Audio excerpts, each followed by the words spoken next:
안녕하세요. 독서치유심리학자 김영하입니다. 코로나로 공장이 멈추고 그 덕에 자연이 살아났다는 기사 보신 적 있죠?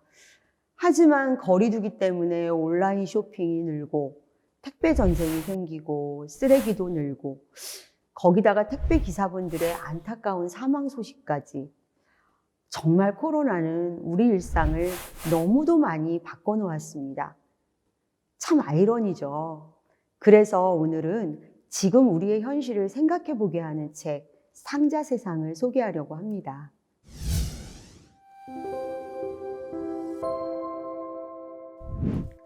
상자세상은 윤여림 작가가 쓴 책인데요. 작가는 어느 날 택배 상자를 버리려다 재활용 쓰레기통 안에 이미 가득 차 있던 택배 상자를 보고 상자들이 세상을 먹어치우는 이미지를 떠올렸다고 해요. 상자가 세상을 먹어치운다니 정말 무서운 이야기라고 여러분 생각하실 수도 있는데요. 이명하 그림 작가가 또 아이들에게 쉽고 편하게 다가가는 어떤 만화적인 구성, 그리고 예를 들면 이제 칸을 나누는 거죠. 그리고 말풍선, 손글씨 등을 적극적으로 활용해서 은유적 이야기로 정말 잘 표현해 주셨어요. 몇몇 장면은 애니메이션의 어떤 하이라이트 같이 연출하기도 했는데요. 한바탕 소동처럼 시끌벅적하고 우스꽝스럽게 연출한 장면들을 통해 상자세상은 완성도 높은 애니메이션 한 편을 감상하는 즐거움이 그렇게 느껴지는 작품입니다.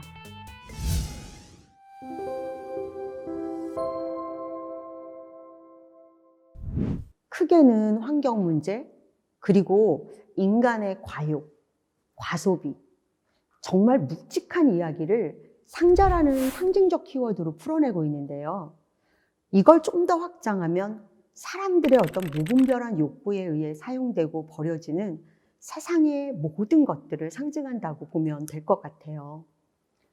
그림책에서 버려진 상자가 쌓여서 아파트 높이보다 이렇게 높아지는 장면이 정말 이 책에서 압권이거든요.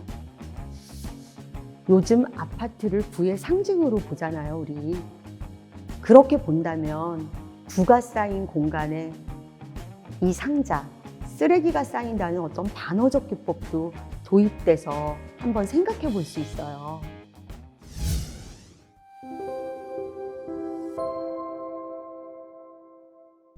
코로나라는 어떤 전 세계적 재앙은 더 많이, 더 빨리 소비하는 문화를 불러왔죠.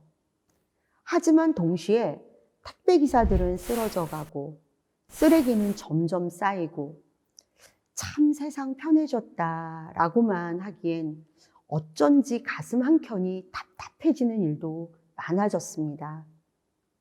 말하자면 작가는 우리가 받아든 택배 상자에는 물건만이 아니라 우리가 애써 유예해왔던 어떤 죄책감, 그리고 묵직하게 던지는 질문들도 함께 배달되어 온 거라고 얘기하는 거예요. 일단 우리 눈앞에 있는 저 수많은 포장지와 상자들로부터 한번 고민을 해보자, 이런 거죠.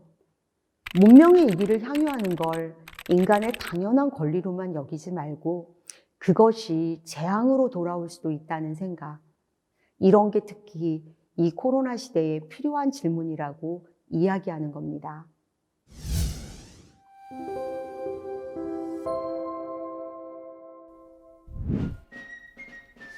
이 책은 상자를 의인화해서 표현하고 있는데요.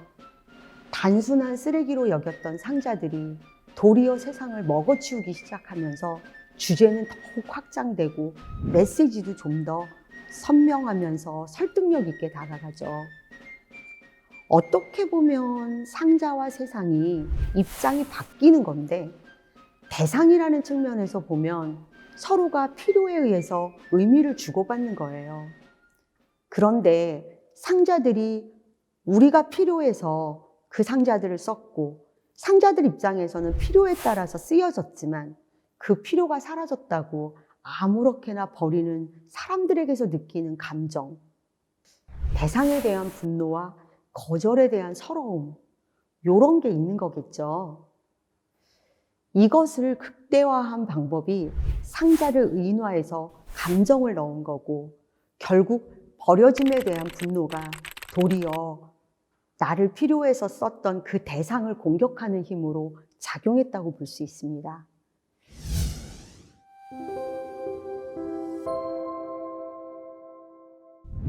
이 책의 초고는 어둡고 무거운 이야기였다고 해요.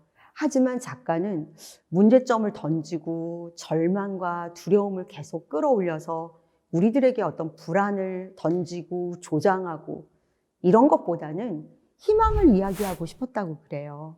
그래서 상자들이 나무를 꿈꾼다는 장면이 무척 중요한 어떤 키포인트로 작용을 하는데요. 사실 인간을 대신해서 꾸는 꿈인 거죠. 지금은 쓰레기지만 나무였던 기억을 잃지 않고 다시 노력한다면 언젠가 나무가 새로 태어나는 속도가 죽는 속도를 넘어서는 그날이 올 수도 있지 않겠냐? 이러한 메시지를 전달하는 거예요. 건강한 상상력이야말로 세상을 바꾸는 힘이니까요. 환경 문제는 지금 당장 정답을 찾을 수는 없지만 지구상에 살아가는 우리 모두가 행복하게 공존하기 위해서는 반드시 풀어야 할 문제임을 깨닫고 지구와 공존할 수 있는 방법을 찾아가 보자. 이런 면에서 정말 화두를 던지는 거고, 여기까지가 작가의 몫이라고 저는 윤여림 작가님이 생각하신 것 같아요.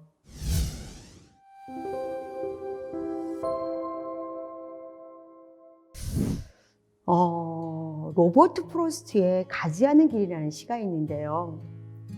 첫 번째 연과 마지막 연에서 똑같은 대목이 반복이 돼요. 근데 마지막 연에서는 무엇이 달라졌는지 말하지 않습니다. 그것을 읽어내려간 각자의 무의식과 신념에 따라서 해석이 달라지는 거죠. 이런 열린 결말을 우리에게 던져주고 있는데, 상자 세상의 결말도 비슷해요. 마지막 부분에서 다시 처음으로 돌아가는 거죠. 그리고 끝없는 이야기의 열린 결말을 이렇게 맺고 있습니다. 결국 그 뒷이야기는 읽고 있는 독자의 몫이라는 거죠. 요즘 워낙 무서운 기세로 코로나 유행이 번지고 거리두기가 강화되면서 배달 시장이 전에 없이 커졌잖아요. 그만큼 빈 용기와 상자 등이 엄청 양산됐을 거고요. 이런 시점에서 한 번 더 당연한 사고가 아닌 생각하는 사고를 해보자는 의미가 큰 거죠.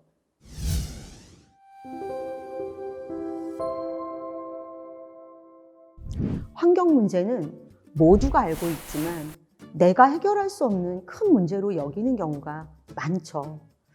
이 책은 그런 생각부터 바꿔보자는 얘기예요. 상자들처럼 잃어버린 꿈을 다시 꾸자는 거죠.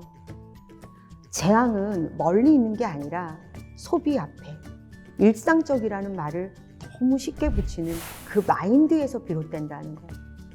무엇이 문제이고 그 문제를 고민하고 지금 당장 할 수 있는 일을 찾고 지구와 내가 무관하지 않다고 여기는 것. 그래야 마지막 장에 이어지는 또 다른 이야기는 상자가 세상을 먹어치우는 세상이 아닌 함께 공존하는 따뜻하고 행복한 이야기가 펼쳐질 수 있을 겁니다.